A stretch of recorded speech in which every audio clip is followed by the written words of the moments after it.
what I'm seeking out my eyes. Isn't what I'm speaking, televised. Take a walk with me. Take a walk through my life. What is up, YouTube? It's your girl Creole Barbie here with Creole Barbie TV. If you're new to my channel, welcome. I am Creole Barbie. Don't forget to like, comment, and subscribe.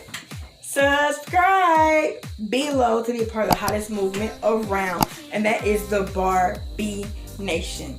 Now, if you're new to my channel and it's your first time visiting, welcome. I am Creole Barbie. What I do here on my channel is I talk about the USPS. I am a current USPS employee. I work in letter automations.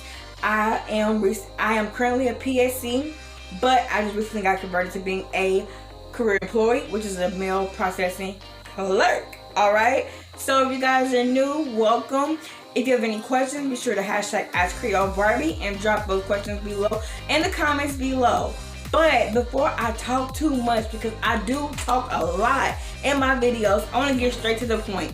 Today is going to be a great video because I have an interview with a clerk at a station. Okay, finally I got a clerk at a station to do an interview with me. However, you guys can do it too, and I'm going to show you guys how you can actually do it. If you want to interview with me and you don't have to have your face being seen on camera, that's totally fine. I totally understand. You can always contact me by my email, which is mikaisbomb, alright, 88@gmail.com, and we'll do a Zoom meeting by voice, and we can get those details to help everybody out and knowing what it is that you're facing at your particular location, and also answering questions about the job fundamentals and what you actually have to do there.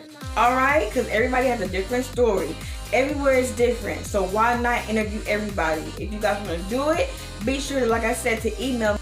So you guys, let's get into the video. Her name is Vanessa. She's going to explain the difference from an 813 to an 814. An 813 is a PSC position at a station. An 814 is what you are when you become career and the things of that nature. You guys, this is a great video. Like I said, her name is Vanessa. And let's get into the video because she's going to give you guys a great deal of insight from the job fundamentals, how much you get paid, the environment at certain stations, and how you can pick up on hours if you're not getting enough hours, because a lot of people are wondering about those hours, and you know what? I got the answer for you right now. So let's get into it, all right? Out as a PSC. And no, holiday PSC. Okay, so you were a holiday PSC, and then how long did it take you to become career from being a PSC 360? Okay. Well, it was an incident where I thought, honestly, I wasn't going to get hired again, because the postmaster, when I just had put in the application, she got caught stealing. So, yeah, I know, right? She got caught stealing, so I was just going back and forth up there. I think it took me roughly about 3 to 4 months, maybe a little bit more, to actually get back in, because they were having problems. The new postmaster, he didn't know how to post the jobs correctly. It was just a lot of just position where you don't go and do training, but you're still working in the back, throwing parcels, sorting out letters, hand letters that can't be sorted by machines. Then you have PS 814, where that training, if you have to go and get the clerk training, and if you fail, you're fired. Okay. There's no retake. So even once you become career, if you take that 814 exam and you don't pass it, you're out of there. Yep. It's like, how can I say? It's like a whole training where you have to learn about banking procedures. You have to know the size of a letter, how much, what else did they want us to learn? It's been a minute, but it's almost like second nature to me now, because I do it every day. You have to learn. While I'm talking to you, because I'm actually going to post this on my channel for good information for other people. So you saying basically you have to learn ground mail and first class priority with the 814 training? Yeah, with the 814 training. And if you don't pass that, you're out of there. What happened with me, I was an 813. So if I didn't pass that exam, I still have my 813 position. So that's something else that people have to understand too. Which is you'll still have basically distribution where you in the back. Yeah, you'll still have that job. And then you can go back in 6 months and take it over if you do fail. But it's a pretty easy test. It's like almost some stuff you do have to remember, but some stuff is like, okay, they'll ask you the same question. When you first started and you did the training, that was for that was basically for the to become an 813. You still have to go through the training. No, you don't. Just the 814? But you do have to pass. Huh? Just for the 814? Yep, just for the 814. But you still have to pass, the test that they make everybody take. You still do have to pass that. Okay, so to even be an 813, you still have to pass the VEA. Everything that you learned from being an 814 in training will be on the window test. So will it be easier to pass the window test, or everything that they teach you won't be on the window test? Working as an 813, it did make it easier. And the reason why I say it made it easier for me transitioning into career was because normal people don't know what first class mail is, what's a parcel, what's a flat with stamps, what are, different stuff like that. So that did help me. So when I got there, I kind of already knew that if it's above so many ounces, it automatically just puts stuff to a priority package. You know what I mean? Stuff like that did help. So I was glad that I became an 813 first before, taking the 814 position. Because I had both of the options open. Do you suggest a PSC from a plant to apply for a 814 position if it becomes available? Or do you think they should just... Yeah, because y'all kind of know what mail looks like, because y'all got to look for certain stuff, red flags, like parcels with just stamps on them. We know that's a red flag, You still have to look for that, so it would be beneficial. And then on top of that, what'll happen with that plant person, they can still do plant work, but they would just have to drive out and do, work at post offices as needed. And that position would be I forgot the name of the position, but it's pretty much you kind of working in a 50-mile radius of your main hub. Oh, wow. Okay. So a plant worker can actually work at the station. Picking up hours. So you, like at the plant, you know what I mean?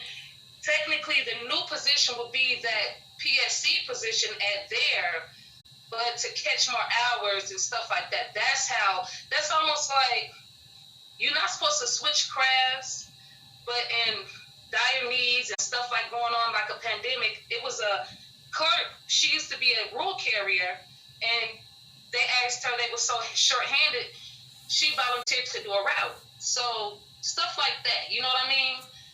It wouldn't necessarily, you would kind of you would be converted. At that point. You know what I'm saying? Yeah, that makes sense. So how many hours does a 813 get? Now, depending on what post office you at, I'm sorry, I'm in the kitchen, I'm cooking too, but where your location is and what level your post office is. Because you're only guaranteed 4 hours a week if you're at PSC. That's what the contract states. Right. So it depends on, so I was making, I never really got over 40 hours. I say maybe on the holidays, maybe 42, but regular, it'd be 28 hours a week. Now, as an that's depending on the level of your post office. If your post office is a bigger level, then you'll be able to make more hours. Like it's PSCs that make over 40 hours. They begging them to do hours. But then some post offices not. They fighting for hours. Right. That's true. Now, when you become an 814, does the hours get better? No, it's the same because the contract is still the same. It's just you got training. Okay. So how are the pay increases? Basically, if a person were to go to a station, is it enough for them to survive on, or would they have to go get a part-time job? Well, the contract recently finally got signed as of last year. So a PSC 813 and a PSC 814 make roughly around 18, 19 an hour. Okay. So I mean, I should say this. If you're gonna work there in the morning, if you have children, I don't know. But if you're a single person, you can work that job in the morning because usually it's a morning job, and then you'll have the rest of the day to do something else. That makes sense. Yeah, but I don't. When you first starting off, it's like you want to stick in there. So the money is still good. I would say this: if you trying to support a family off of that in them hours, no, you want to go to another location. If you got a small office, you might want to think about going to a bigger location if you want more money out of it. So really, it's just a matter of the size of the station and how much volume they get. Yep. The bigger, the more volume, the more hours they can pick up. But the smaller ones, then they're pretty much stuck with the small hours or minimum hours, I should say. Okay. But overall, how about if time a person put in at a small location, eventually it can make up for the hours and things like that? Wait, can you repeat that one more time? So the question was, eventually, the more time you put in at your location, eventually your hourly will make up for the hours and you will receive a better pay? As a PSC, no, that don't matter because they stick to the contract. So since I'm technically only guaranteed as a PSC 814 or 813, you're only guaranteed that 4 hours a week. So that the supervisors have played that game of, especially if you have a lot of PSCs, you might not even, if it's a lot of PSCs at that facility, you might not everybody's seeing 20 hours a week, if you know what I mean, because they try to stretch it thin. Right. But things have been changing, and the reason why I say have been changing because of the pandemic. So they've been trying to get more people in to help because of the volume of. Can you move around to a different location to pick up more hours in overtime if needed to make up for? Yes, you can. Okay, so that's the upside. Yeah, you can.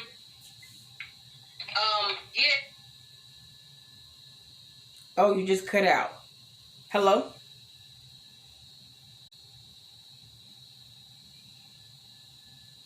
Hello? Yeah, I'm still here. Oh, okay. No. Yeah, I think my phone cut out. Okay. So, how would a person go about doing that if they wanted to see more hours and go to a different location?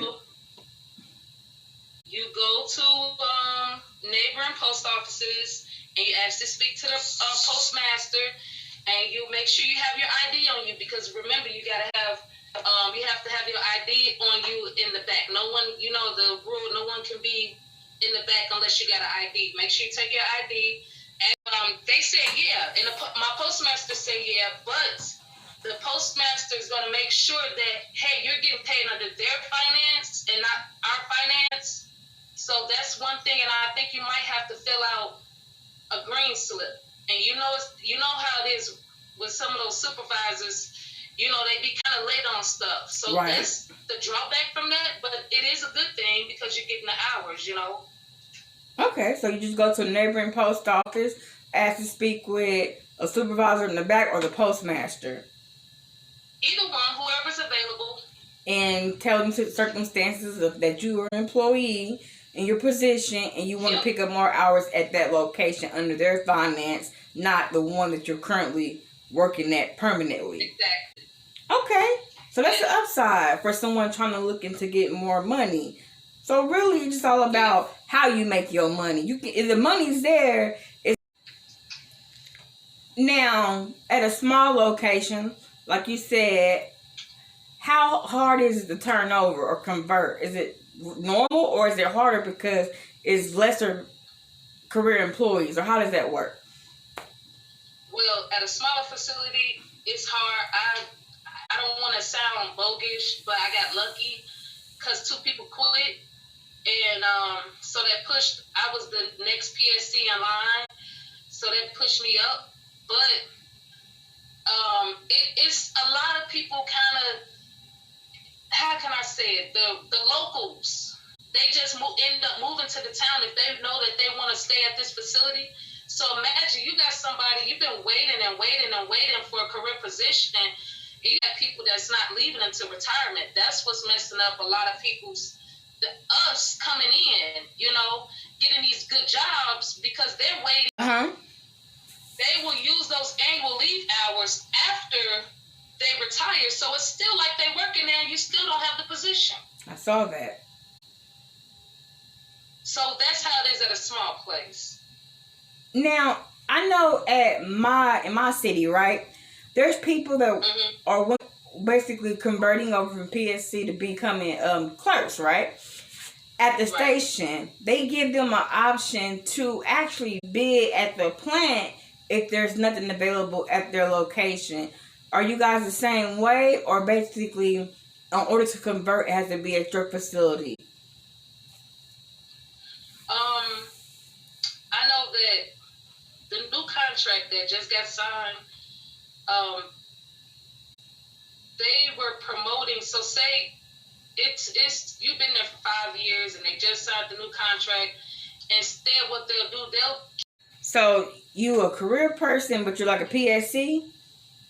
Yeah, you because they don't. How can I say? Because you've been there so long. That's what the new contract stated. Since you've been there so long, over an X amount of years, you will be converted into career, but you're a career PSC. Oh wow! Yeah. Oh wow! That's something. Have you read the contract? You all's contract? Well, I know for ours. And I may have to reread it again. I know for ours, it was stating that once we convert, right, that once we convert, we will be unassigned for 30 days until the next bid come out. And during that 30 days, they can place you wherever. Show active. What is your active title name now? I will be considered a nifty. A nifty, I am guaranteed 30 hours a week. I got a nice pay increase. I'm at level 1 now. I forgot the level I'm at, but I know it's about 20, 21, rough around there. So you're gonna get boosted to 21, and then I think the benefits for retirement start to come in, and you'll start to see that on your check as well. I get more annual leave. What's another thing? The only thing that I had a problem with is the hours. When I say, and people look out for that, and I don't know if it happens at your facility, but what